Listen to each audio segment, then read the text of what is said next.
Hello all dear aspirants and warmly welcome है दोस्तों आप सब लोगों का आईएफएस की शानदार और बहुत ही बेहतरीन प्लेटफॉर्म के ऊपर। और मेरा नाम है वैभव जादव और हम डिस्कशंस कर रहे हैं, बातें कर रहे हैं गैडबी 2025 के टॉपर लोगों के साथ, उन बच्चों के साथ जिन्होंने ख्वाब देखने से ख्वाब पूरा करने तक की जर्नी कंप्लीट की है।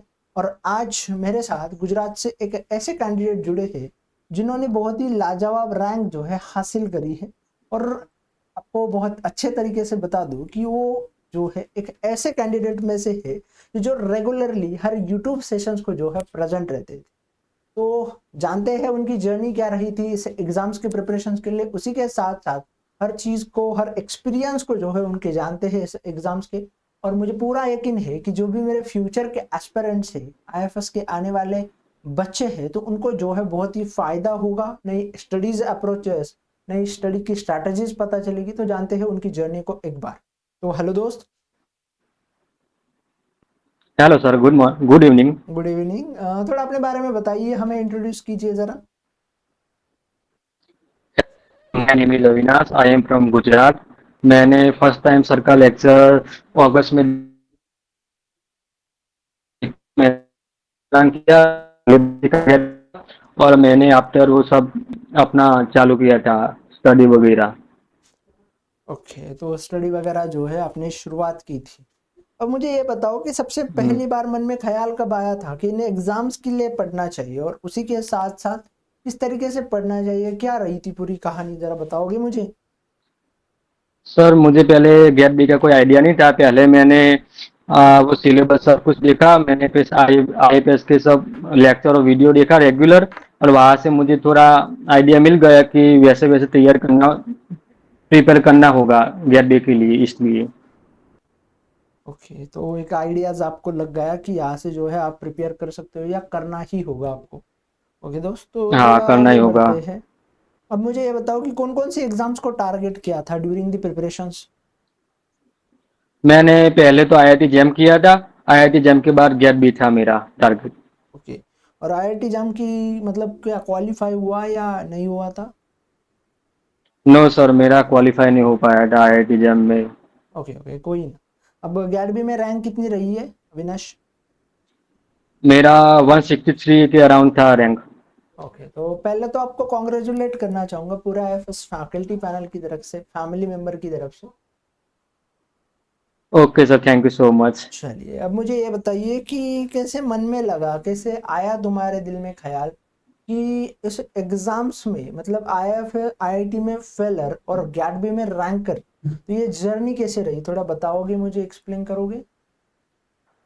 सर, थोड़ा डिफिकल्ट तो लगा था मुझे। पहले आईआईटी जैम क्लियर नहीं हो पा रहा मेरा, इसलिए मैंने थोड़ा डिप्रेशन में थोड़ा चला गया था। बट मैंने थोड़ा स्ट्रगल भी किया और मेहनत, थोड़ा हार्डवर्क ज़्यादा किया और गैप भी क्वालिफाई हो गया।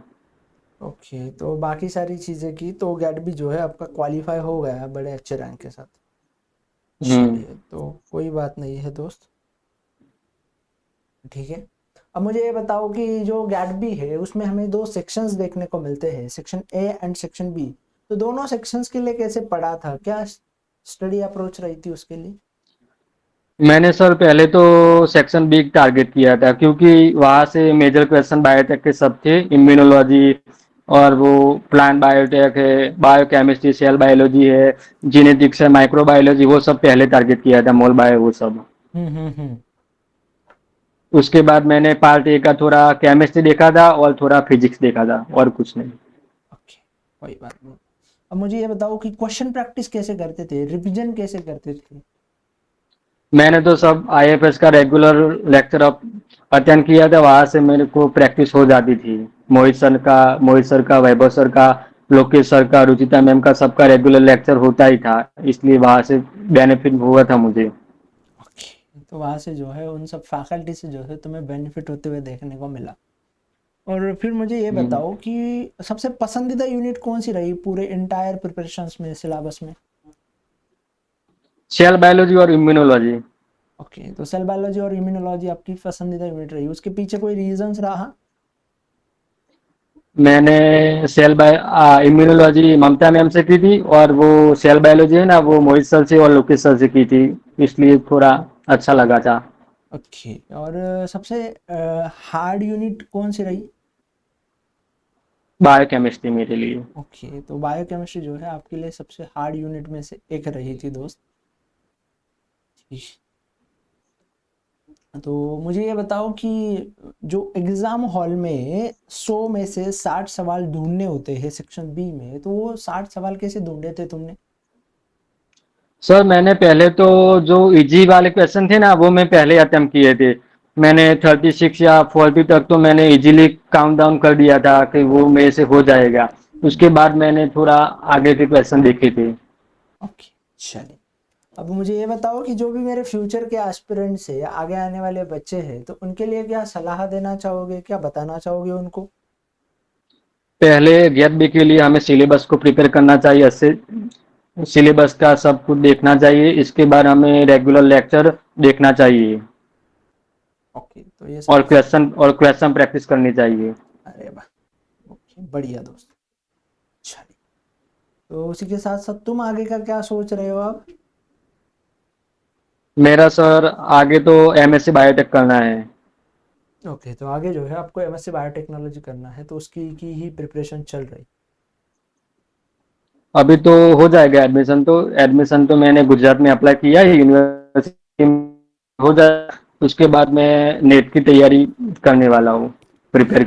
चलिए, तो thank you so much for sharing your experience and your journey with us दो। Thank you once again and all the best आपको। Okay sir, okay sir.